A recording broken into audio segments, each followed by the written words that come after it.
بسم الله الرحمن الرحيم. الحمد لله رب العالمين، والصلاة والسلام على أشرف الأنبياء والمرسلين نبينا محمد وعلى آله وصحبه أجمعين. أما بعد، اللهم فقهنا في الدين وعلمنا التأويل. اللهم إنا نسألك بأسمائك الحسنى وصفاتك العلى أن تجعل هذا الدرس خالصا لوجهك الكريم. نواصل إن شاء الله تعالى حيث توقفنا. قد أخذنا شروط لا إله إلا الله، فننتقل إلى الدرس الذي يليه وهو بعنوان مقتضى شهادة أن لا إله إلا الله. Donc on continue Inch'Allah Ta'ala. Nous avions dans le cours précédent évoqué la fin des conditions de la ilaha illallah. Et nous abordons désormais la leçon suivante qui est ce qu'implique l'attestation de la ilaha illallah.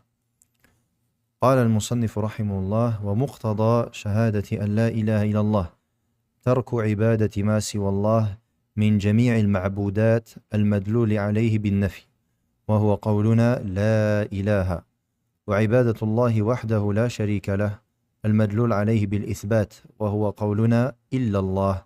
قال الله تعالى: وقضى ربك ألا تعبدوا إلا إياه، وقال تعالى: واعبدوا الله ولا تشركوا به شيئا. Ce qu'implique l'attestation de la ilaha illallah, c'est le délaissement de l'adoration de tout ce qui est en dehors d'Allah Azza wa Jal, de l'ensemble des adorés. Et ceci est prouvé par la négation de la ilaha. Et l'adoration d'Allah Azza wa Jal seul, sans associé, qui est prouvée par l'affirmation qui est illallah. Allah Ta'ala dit dans la traduction: et votre Seigneur a décrété de n'adorer que lui. Et Allah Ta'ala dit: et adorez Allah et ne lui associez rien. Donc ici, dans cette leçon, l'auteur nous informe de ce qu'est le sens de ce qu'implique l'attestation de la ilaha illallah. Et donc, ça fait partie ça rejoint la condition qui est al-ilm, la connaissance. Car tu dois connaître ce qu'implique l'attestation de la ilaha illallah. Et ce qu'elle implique donc, c'est délaisser l'adoration de tout ce qui est adoré en dehors d'Allah Azza wa Jal. Donc tout ce qui pourrait être adoré en dehors d'Allah doit être délaissé, et ceci est par la négation. Et ici, il est important de soulever une chose, c'est que il n'est aucunement condition, il n'y a aucunement la condition que la personne prétende cela avec sa langue pour qu'elle soit du nombre de ceux qui adorent autre qu'Allah. C'est-à-dire, si une personne dit la ilaha illallah et qu'elle dit je n'adore qu'Allah subhanahu wa ta'ala, mais qu'elle commet des actes qui sont de l'ordre du shirk akbar, du shirk majeur, tel que le fait de demander, de faire des invocations à autre qu'Allah tabaraka wa ta'ala, eh bien cette personne en vérité, elle dit je n'adore qu'Allah, et elle va dire non, je n'adore pas cette personne à qui je demande, car je demande à cette personne l'intercession. Donc avec sa langue, qu'est-ce qu'elle fait? Elle rejette. Elle rejette quoi? Elle rejette le fait qu'elle adore autre qu'Allah. Mais pourtant dans les actes, elle adore autre qu'Allah. Et même si elle dit que ce qu'elle fait, ce n'est pas une adoration. Car al-ibra bil-haqa'iq, la bil-iddi'a'at. Car ce qui compte, c'est la vérité des choses. Ce n'est pas ce qui est prétendu. Ce n'est pas ce qui est prétendu.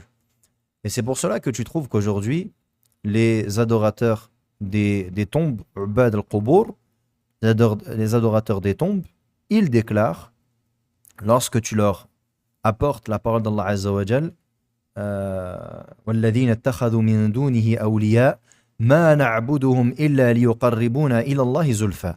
Qu'est-ce qu'il te dit?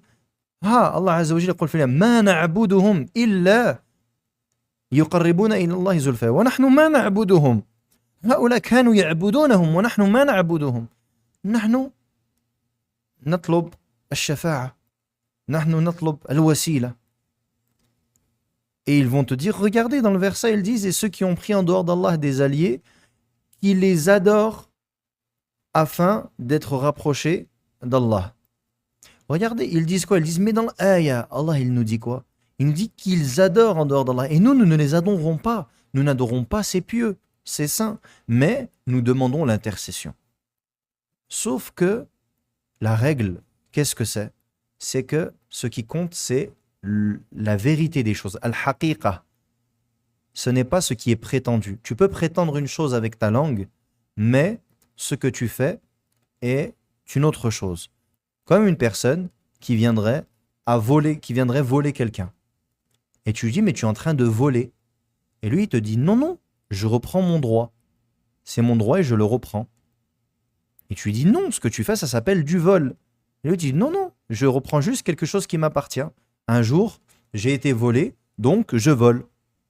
Ou plutôt, je récupère mon droit parce qu'on m'a volé un jour. Et toi, tu dis, mais non, c'est du vol. Et lui, il insiste, il te dit, non, je récupère mon droit. Eh bien, c'est exactement la même chose. La finalité, quelle est-elle? Ceci est du vol. Eh bien, adorer autre qu'Allah, même si tu prétends avec ta langue faire autre chose, cela ne relève pas de l'adoration, cela relève de l'adoration. Donc ça, c'est important de le comprendre. Ensuite, illallah, ça c'est l'adoration d'Allah seul. Donc on nie la ilaha et ensuite on affirme illallah, c'est-à-dire que le seul à qui je voue mes actes d'adoration, c'est Allah tabaraka wa ta'ala seul, sans associé. Et la preuve de cela, c'est quoi? Wa qada rabbuka alla ta'budu illa iyyah. Et ton Seigneur a décrété de n'adorer que lui. Et ici donc, Allah Ta'ala nous dit wa qada. Allah a décrété, le décret. Et comme on l'a cité dans de nombreux cours, al-qada, il est de deux catégories. On a un qada shar'i et un qada kawni.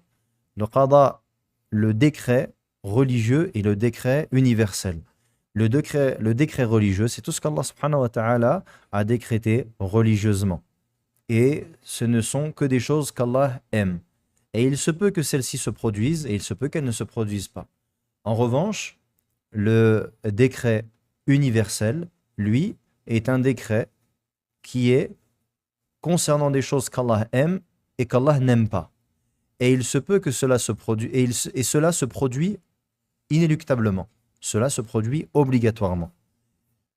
Et également, on sait que chaque chose, Allah Azza wa Jal ne la décrète que par sagesse. Donc ça, c'est les deux catégories de l'qada. Et je les ai citées assez rapidement car on l'a répété dans de nombreux cours.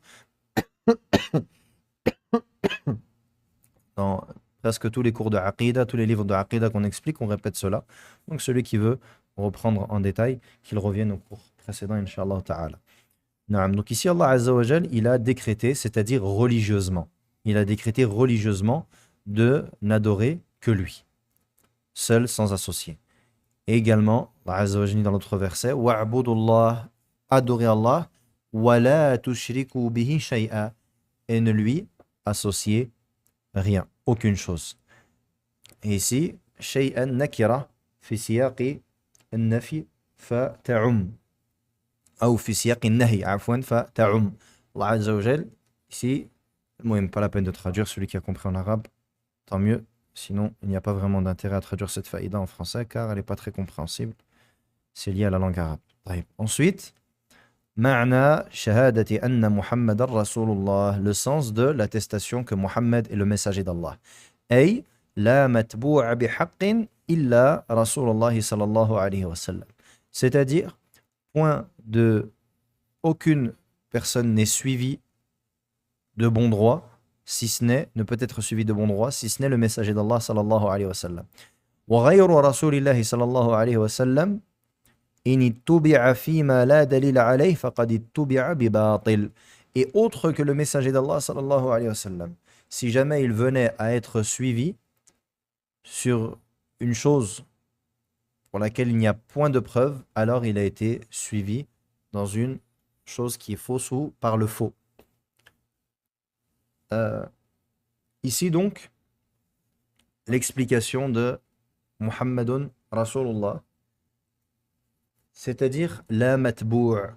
Il n'y a point de personne qui est suivie, matbou' qui est suivie, bihaq, véritablement, si ce n'est le messager d'Allah sallallahu alayhi wa sallam. Donc ce suivi, yani le suivi religieux, est exclusif au messager d'Allah sallallahu alayhi wa sallam. Et si jamais autre que lui est suivi concernant ce sur quoi il n'y a point de preuve, comme on l'avait expliqué dans le premier cours, je crois on avait commencé à parler de cela. Ici, Allah tabaraka wa ta'ala nous dit par exemple, Fas'alu ahla dhikri in kuntum la ta'lamun. Demandez aux gens du rappel, yani aux gens de science, si vous ne savez pas. Et le prophète sallallahu alayhi wa sallam nous dit par exemple, Alaykum bi sunnati wa sunnati al-khulafa'i ar-rashidin al-mahdiyyin min ba'di, addu alayha bin nawajid. Il nous dit, accrochez-vous à ma sunnah et la sunnah des califes bien guidés qui viendront après moi. Et donc, dans ces preuves, nous avons le fait de suivre autre que le messager d'Allah sallallahu alayhi wa sallam, les gens de science. Allah nous dit questionnez les gens de science. Et le prophète sallallahu alayhi wa sallam nous dit suivez ma sunna et la sunna des califes bien guidés qui sont Abu Bakr, Omar, Uthman et Ali radiyallahu anhum, an sa'ir as-sahaba. Donc ici, nous avons une preuve concernant la permission de suivre ces personnes-là.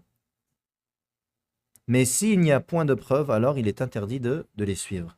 Et on suit également autre que le messager d'Allah sallallahu alayhi wa sallam, tant que celle-ci ne contredit pas ce avec quoi est venu le messager d'Allah sallallahu alayhi wa sallam.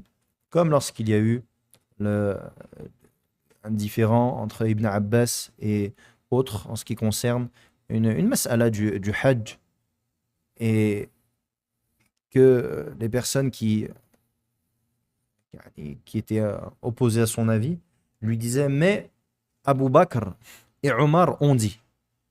Et Ibn Abbas radiyallahu anhuma leur disait Aqulu lakum qala Allah qala Rasulullah wa taquluna qala Abu Bakr wa Omar yushiku an yaqa alaykum hijara an taqa alaykum hijaratan min as-sama' ou hijaratun min as-sama'. Il dit, je vous dis, Allah et le messager ont dit, et vous me dites, Abu Bakr et Omar ont dit, peu ne s'en faut qu'une pierre vous descende du ciel. Donc ici, on voit que Ibn Abbas, radiyallahu anhu, il n'a pas accepté le fait que on vienne opposer autre que le messager d'Allah au messager d'Allah, sallallahu alayhi wa sallam. Et pourtant, ici, les questions d'Abu Bakr et de Omar, qui sont les meilleurs sahaba. Et donc, cela nous prouve que on ne suit, premièrement, autre que le messager d'Allah sallallahu alayhi wa sallam que s'il y a une preuve. Et deuxièmement, tant que cette personne-là ne contredit pas ce avec quoi est venu le prophète alayhi salatu wa sallam. Pourquoi? Car kullu ibni Adam khata wa khayrul khata'in at-tawwabun. Tous les fils d'Adam se trompent, commettent des erreurs. Et donc personne n'est ma'soum. Personne n'est infaillible. Al-isma lin-nabi sallallahu alayhi wa sallam.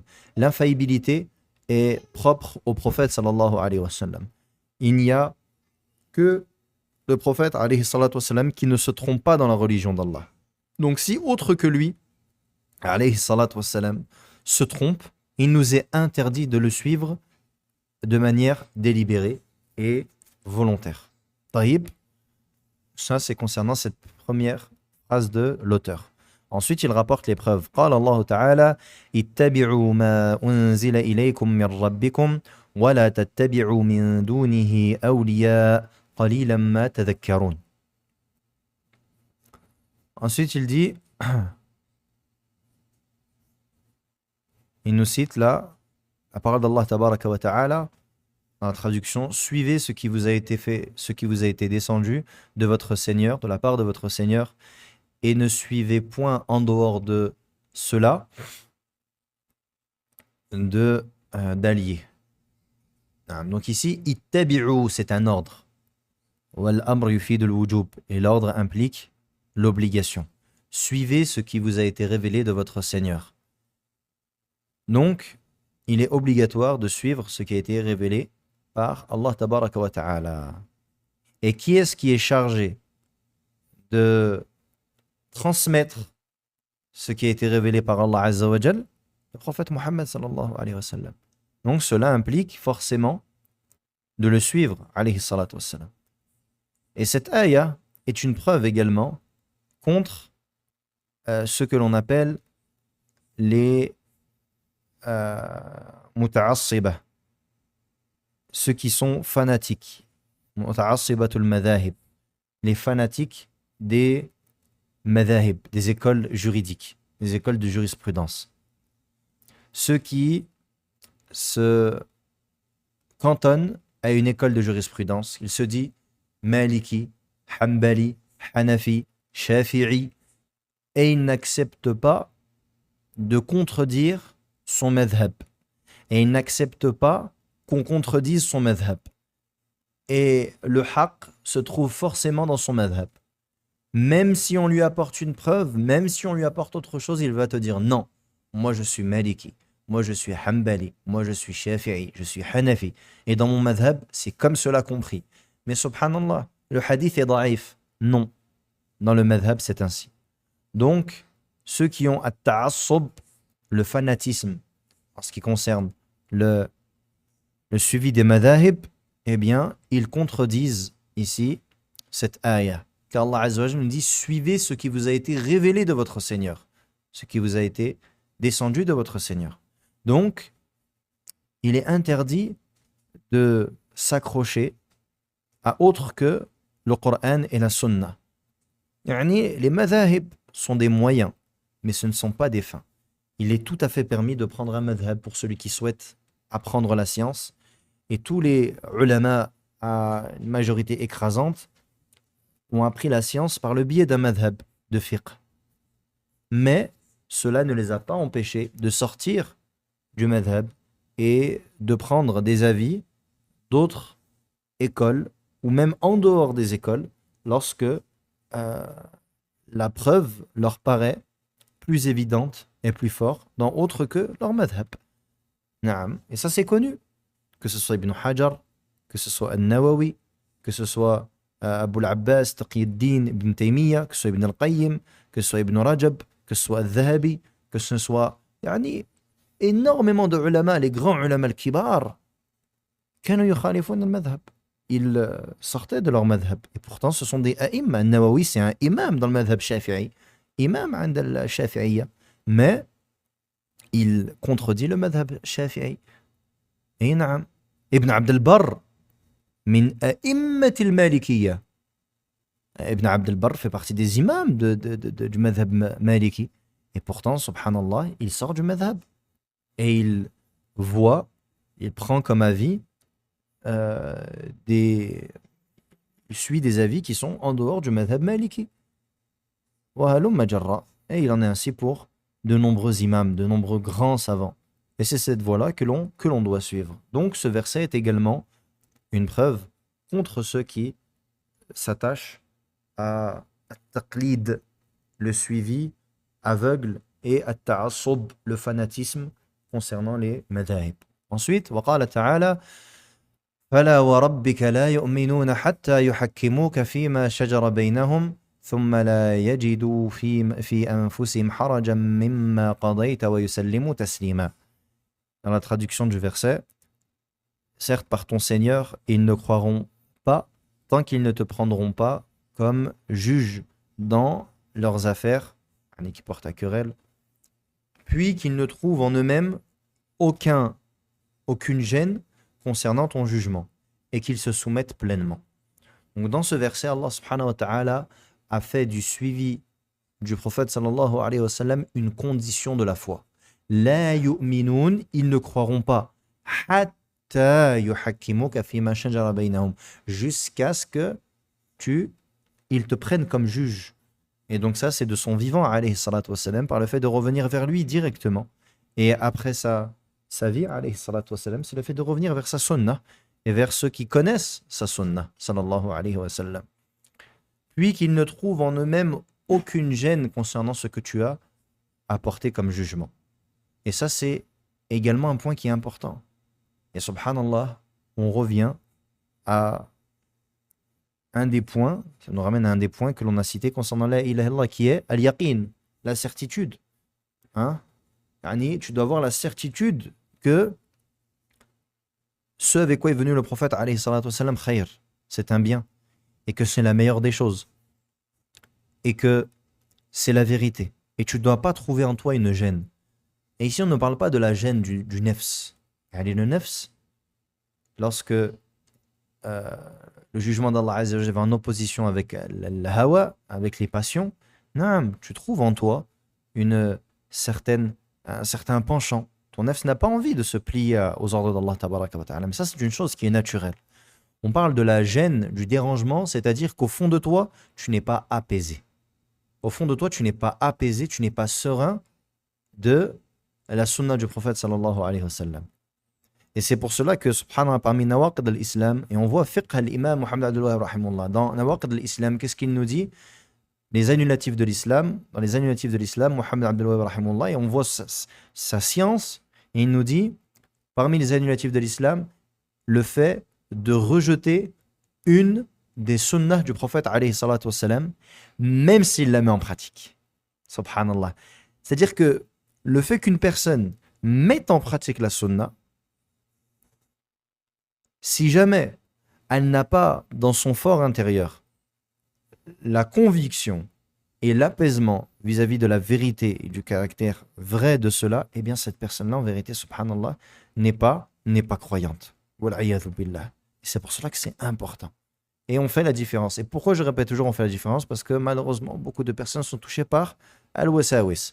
Et quand on dit ces choses-là, certaines personnes vont commencer à dire « Ah, mais moi, des fois, je me sens pas vraiment bien. Donc, du coup, est-ce que je suis croyant, etc. » Wal'iyadhu billah. Ici, j'ai dit qu'ils ne trouvent pas en eux-mêmes de gêne, c'est-à-dire qu'ils ne soient pas apaisés et qu'ils ne soient pas satisfaits et qu'au fond d'eux, ils rejettent cela. C'est ça le sens qu'on ne doit pas trouver de gêne. Mais le fait que le nefs n'ait pas envie de se plier et que tu trouves en toi une certaine gêne, une certaine difficulté à battre ton nefs, c'est une chose qui est normale et naturelle chez l'être humain. Ensuite, wa yusallimu taslima, et qu'ils se soumettent pleinement. Et on revient à une des conditions de la ilaha al-inqiyad, la soumission. وقال تعالى وما كان لمؤمن ولا مؤمنة إذا قضى الله ورسوله أمرا أن يكون لهم الخيرة من أمرهم ومن يعص الله ورسوله فقد ضل ضلالا مبينا. Et Allah Ta'ala nous dit, il n'appartient pas à un croyant ni une croyante, lorsqu'Allah et son messager ont décrété une chose, qu'ils aient encore le choix. Et celui qui désobéit à Allah et son messager s'est certes égaré d'un égarement évident. Donc ici, ce verset également, il est une preuve concernant l'obligation de suivre, de se conformer à l'ordre d'Allah et l'ordre du messager d'Allah sallallahu alayhi wa sallam. Et que celui qui désobéit à Allah et son messager s'est certes égaré d'un égarement évident. Et la désobéissance au prophète alayhi salatu wa sallam et à Allah, elle a des degrés. Nous avons de la désobéissance qui relève des péchés mineurs, qui nécessitent al-istighfar, la demande de pardon. Nous avons des désobéissances qui relèvent des péchés majeurs, qui nécessitent un repentir sincère, avec les conditions. Et nous avons une désobéissance qui rentre dans l'innovation, al-bid'ah, qui est plus grave que le kaba'ir, que les péchés majeurs. Et dans le bid'ah, dans l'innovation, nous avons différents types d'innovation.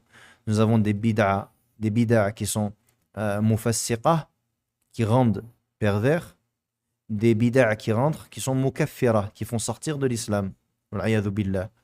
Et nous avons le shirk et le kufr. Et le shirk et le kufr, comme vous le savez, il y a du shirk majeur et du shirk mineur. Et le kufr majeur et le kufr qui est mineur. Et donc, ceux-ci sont des degrés. La désobéissance d'Allah et de son messager ont des degrés. Et chaque degré implique une réduction de la foi qui est proportionnée à ce degré-là. Donc, les péchés mineurs n'enlèvent pas de la foi ce qu'enlèvent les péchés majeurs. Et les péchés majeurs n'enlèvent pas de la foi ce qu'enlève la bid'a. Et la bid'a n'enlève pas de la foi ce qu'enlève le kufr qui est le kufr ou le shirk qui est mineur. Et le kufr ou le shirk majeur, lui, wal'iyadhu billah, fait disparaître la foi. Nas'Allah as-salamata wal afiya. Taïb.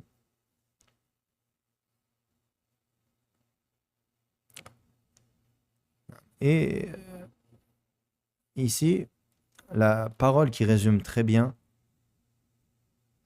il le citera dans plusieurs cours. Non, non, c'est pas la peine de le citer maintenant, ce sera cité plus tard. Inch'Allah ta'ala pour aujourd'hui, on s'arrêtera là. Le cours est plus court que d'habitude. Khair, Inch'Allah. Inch'Allah ta'ala, on continuera la semaine prochaine. Et surtout que ça demande un peu de temps. Les conditions de. Donc, on a vu les conditions de la ilaha illallah. Dans le prochain cours, Inch'Allah ta'ala, on verra les conditions de l'attestation que Mohammed est le messager d'Allah, sallallahu alayhi wa sallam. Avant de clôturer, je vais juste prendre les questions pour ceux qui en auraient, Inch'Allah ta'ala. Je n'ai pas mis le lien du bot, je vais le remettre. Ceux qui auraient des questions, Inch'Allah ta'ala, concernant le cours.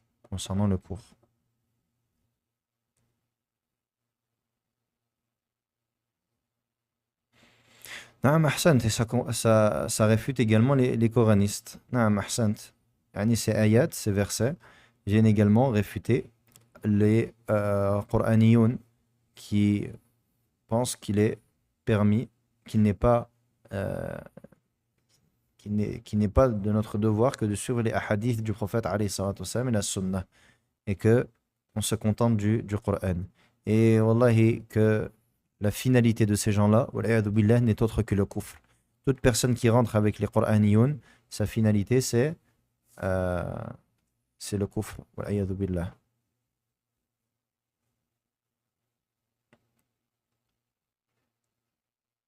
Al-Qaboul et Al-Inqiyad. C'est quoi la différence? Ça se rapproche. Quelle est la différence entre l'acceptation et la soumission?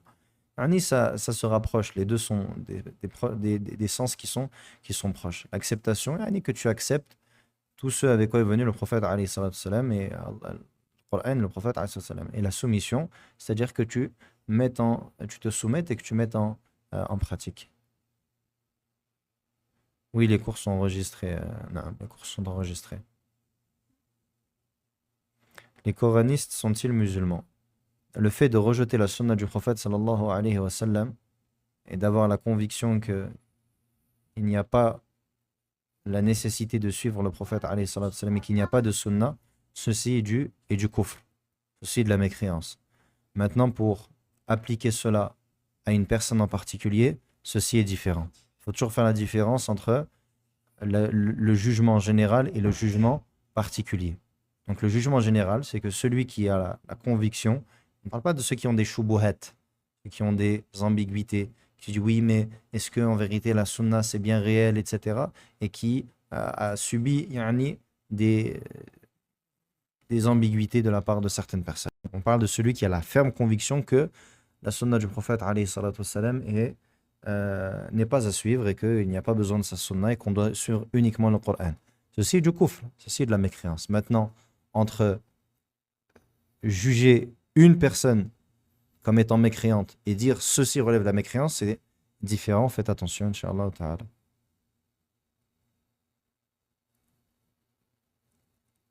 Qu'est-ce qui nous permet de savoir que les péchés majeurs sont moins graves que les bid'ah? Qu'est-ce qui nous permet de savoir? Les savants ont déclaré que c'est moins grave. Pourquoi? Car la bid'a, c'est le fait d'amener une chose qui n'est pas de l'ordre de la religion.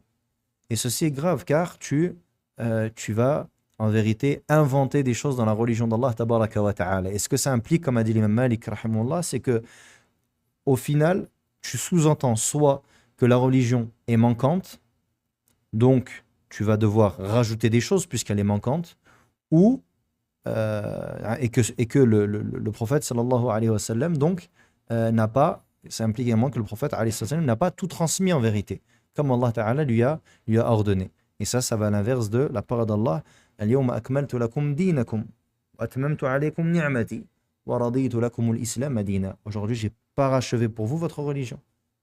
Je l'ai complétée. Akmaltu lakum, je l'ai complétée.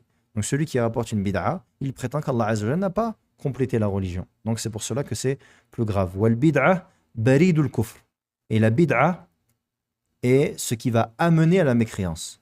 La bid'a, comme disent les ulama, hiya baridul kufr. L'innovation amène à la mécréance. Concernant le suivi des califes bien guidés, les autres compagnons, on les suit avec preuve. Naam. Et en vérité, l'attestation du prophète alayhi salatu wassalam, les concernant suffit de manière, de manière générale. C'est pour cela que leur sunna est une sunna, et ceci par l'attestation du prophète alayhi salatu wassalam, lui-même. Al-qada, c'est pareil que l'irada. On a le qada, l'irada, on a le hukm, الحكم الشرعي الحكم الكوني القضاء الشرعي القضاء الكوني الإرادة الشرعية الإرادة الكونية. Oui, c'est les termes différents, mais dont le sens est le même. Comment rapidement faire taire un coraniste? La meilleure manière, c'est de ne pas parler avec eux. La meilleure manière, c'est de ne pas parler avec eux. Ne parlez pas avec les coranistes. Ne parlez pas avec ces gens-là, c'est de la perte de temps. Et en particulier ceux qui sont ancrés dans leur égarement. Après, si tu as un proche qui a des ambiguïtés, tu lui dis que Allah Azza wa Jalla nous a envoyé un prophète, c'est pour que on le suive. Et Allah nous a ordonné dans le Coran de le suivre. Et Allah l'a envoyé pour les humanités, pour toute l'humanité, afwan. Et donc, quel est l'intérêt d'envoyer un prophète si ceux qui viennent après sa mort ne peuvent pas le suivre, hein, ou n'ont pas besoin de le suivre? Et également, le prophète sallam a été envoyé pour clarifier le Coran, car il y a des choses qu'Allah Azza wa Jalla a révélées dans le Coran qui sont mujmala, qui sont générales et qui ont besoin d'être détaillées. Et le prophète alayhi salatu wassalam est venu pour les détailler, comme de nombreuses adorations. Et il y a des choses qui sont des jugements qui ne sont pas dans le Coran et que le prophète alayhi salatu wassalam a apporté dans sa sunnah. Naam.